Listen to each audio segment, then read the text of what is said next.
روکیے new مینا جانے سے۔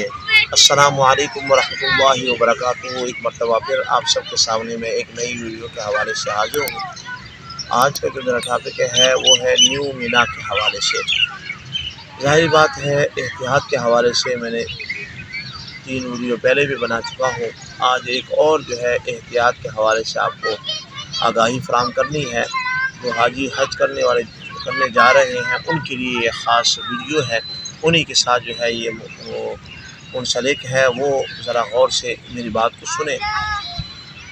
جب 8 ذی الحجہ کو مینا جاتے ہیں حاجی، تو وہاں اب پرانی مینا کی جگہ نیو مینا یعنی مزدلفہ میں کچھ خیمے لگا دیے جاتے ہیں۔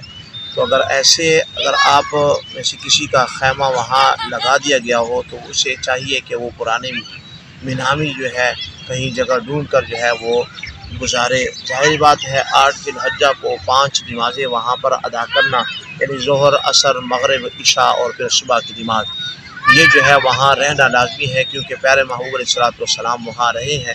تو ایک سنت عظیمہ سے آپ محروم ہو جائیں گے اگر آپ نیو مینا جائیں گے۔ اسی طرح پھر عرفات سے واپس آنے پر مزدلفہ میں رہنے کے بعد جو ہے پھر مینا میں رہا جاتا ہے۔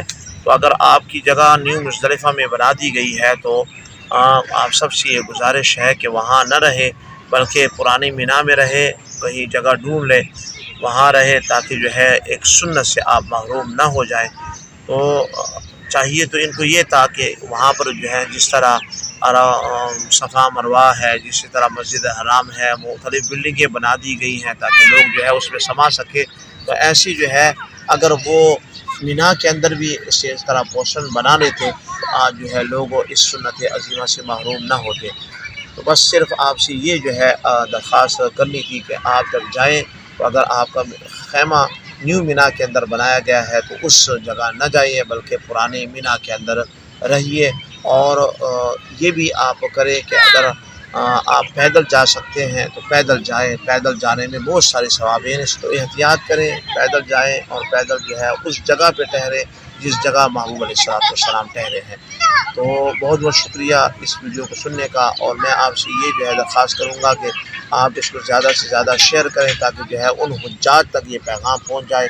اگر ان میں سے کوئی ایک جو ہے ایسی جگہ ان کے لیے منتخب ہو جاتی ہے تو وہ پرانے مینا میں اپنے آپ کو جو ہے وہ رکھے، تاکہ جو ہے سنت پر عمل ہو سکے۔ بہت بہت شکریہ ویڈیو سننے کا۔